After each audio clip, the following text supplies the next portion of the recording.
১ ঘন্টা আগে আসলে বেগম খালেদা জিয়াকে ফিরোজায় নেওয়া হয়েছে এবং সেখান থেকে কিন্তু ইতিমধ্যেই যাত্রা করার পরে সংসদ ভবন চত্বরে কিন্তু প্রবেশ করেছে বেগম খালেদা জিয়ার যে গাড়িবহর সেটা এবং ইতোমধ্যেই তাকে ঘিরে কিংবা তার যে জানাজা সেই জানাজার জন্য যে নানা শ্রেণী পেশার মানুষ দলমত নির্বিশেষে একেবারে মানিক মিয়া এভিনিউর যতগুলো আসলে আশপাশের সড়কগুলো আছে সেগুলো জায়গা ধরে কিন্তু আমরা তাদেরকে আসতে দেখেছি এবং তাদের মধ্যে যে বেগম খালেদা জিয়াকে নিয়ে শোকের যে আবহ সেটা কিন্তু একেবারে স্পষ্ট তৈরি হয়েছে। বলাই যায় যে যেই জাতীয় সংসদ রয়েছে সেই সংসদের যে দক্ষিণ প্লাজা সেই অংশ এবং আশপাশের যেই মানিক মিয়া এভিনিউর যে সড়কগুলো আছে সেগুলো কিন্তু অনেকটা এখনো পূর্ণ হয়ে গিয়েছে, যদিও আমরা এখনো বলা যায় যে প্রায় কয়েক ঘন্টা কিন্তু বাকি রয়েছে বেগম খালেদা জিয়ার যে জানাজা সেটা হওয়ার জন্য। তবে এই যে বেগম খালেদা জিয়াকে আসলে জানাজা যাতে সুষ্ঠুভাবে সম্পন্ন করা যায় কিংবা তাকে রাষ্ট্রীয়ভাবে দাফনেরও সিদ্ধান্ত নেওয়া হয়েছে এবং তাকে গার্ড অব অনার দেওয়ার কথা, সব মিলে এইসব যাতে সুষ্ঠুভাবে সম্পন্ন করা যায় তার জন্য যে আইনশৃঙ্খলা বাহিনীর নিরাপত্তা পরিস্থিতি সেটা কিন্তু গতকাল থেকেই দারুণভাবে নেওয়া হয়েছে এবং আজকে একেবারে যে মানিক মিয়া এভিনিউর যতগুলো আসলে সড়ক আছে সেই সব জায়গা ধরে কিন্তু আমরা দেখেছি যে একের পর এক যে রাজনৈতিক নেতারা তারা কিন্তু এসেছেন এবং রাজনৈতিক যারা নেতারা আছেন তারা একের পর এক আসলে প্রবেশ করছেন।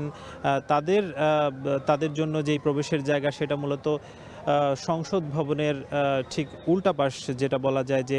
আসাদ গেট সংলগ্ন যে গেটটি রয়েছে সেই সব জায়গা ধরে কিন্তু রাজনৈতিক নেতা যারা আছেন বিভিন্ন দলের তারা কিন্তু একের পর এক প্রবেশ করছেন। যেহেতু বলাই যায় যে 2টা নাগাদ আসলে জানাজাটি শুরু হবে, এরই মধ্যে সাধারণ মানুষ একটা বড় অংশ চলে এসেছে এবং রাজনৈতিক নেতৃবৃন্দ শুধুমাত্র বিএনপি নয়, এর বাইরে আসলে জামায়াত কিংবা এনসিপি থেকে শুরু করে অন্যান্য যারা আছেন তারাও কিন্তু ইতিমধ্যে আসতে শুরু করেছেন। অর্থাৎ বেগম খালেদা জিয়ার যেই জানাজা সেটাকে ঘিরে যে একটা বিশাল সম্মিলন, সেই সম্মিলন কিন্তু আসলে এই মানিক মিয়া এভিনিউ জুড়ে দেখা যাচ্ছে। তবে একটা শোকের যে আবহ, যেহেতু বেগম খালেদা জিয়া তিনি 80 বছর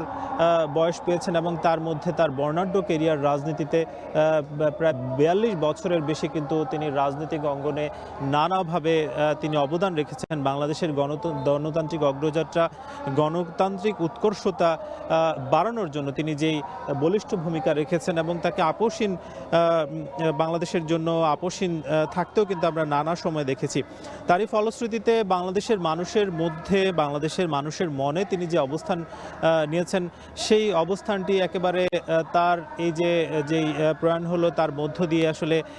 দেখা যাচ্ছে যে বাংলাদেশের আপামর জনসাধারণের মধ্যে তিনি তার যেই অবস্থান তৈরি করেছেন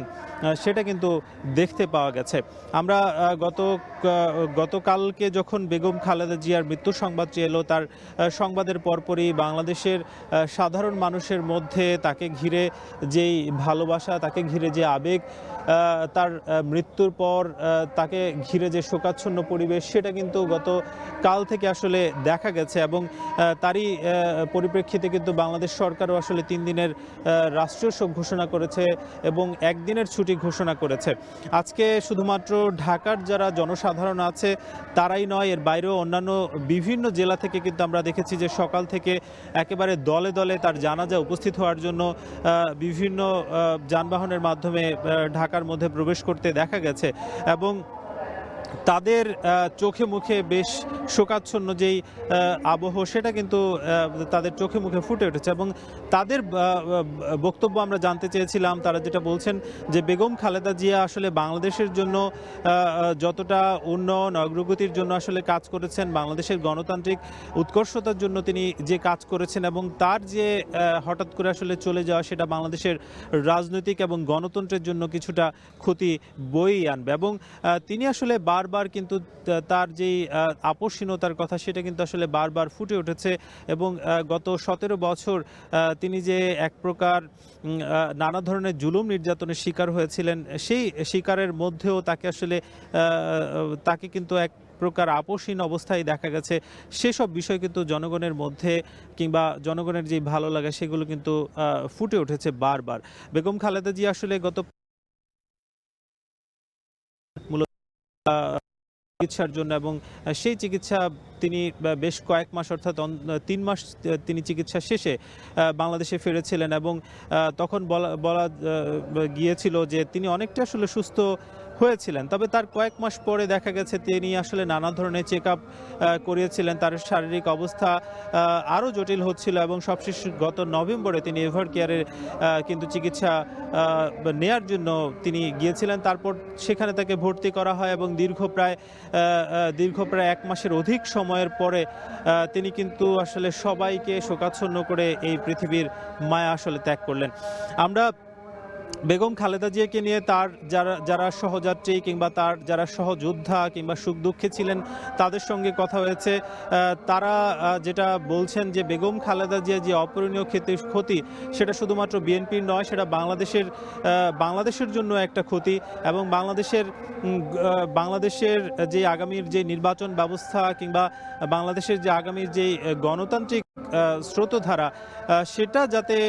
অক্ষুণ্ণ থাকে তার জন্য আসলে তিনি কিন্তু বারবার চেষ্টা করেছিলেন। এবং গত ৫ আগস্টের পর যে নানা ধরনের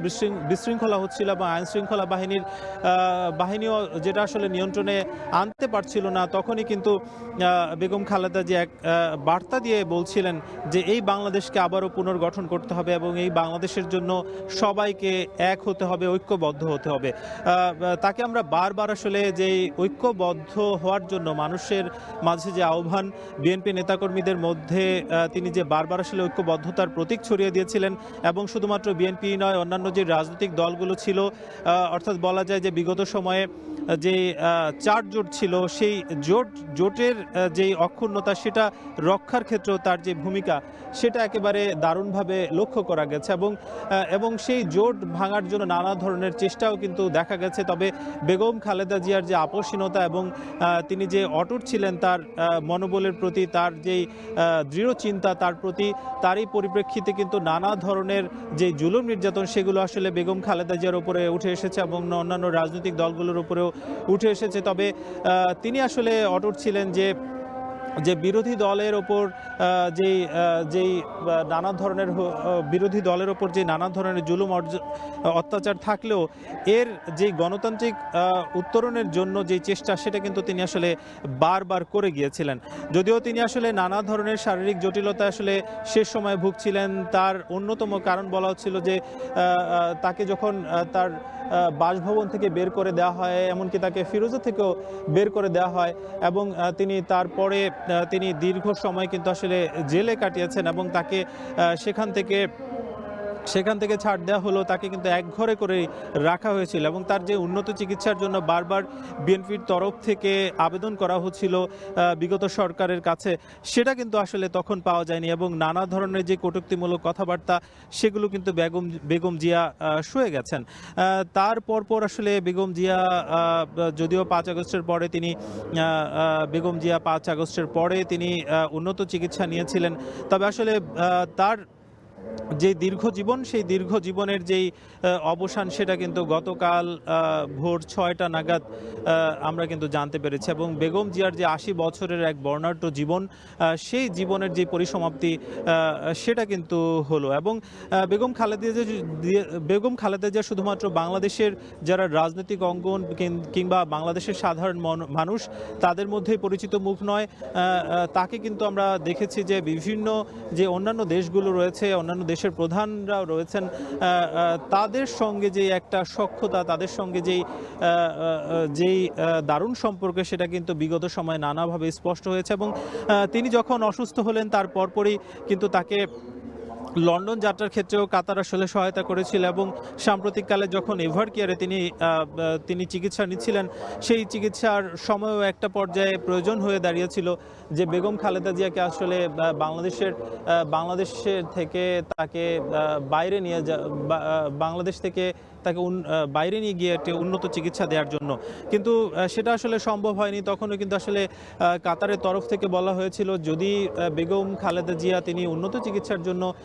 বাংলাদেশের বাইরে যে কোনো দেশে যেতে চান, তার জন্য যে এয়ার অ্যাম্বুলেন্সের সহায়তা এবং অন্যান্য যা সহায়তা আছে সবগুলো সহায়তা করতে রাজি কিন্তু ছিল কাতার।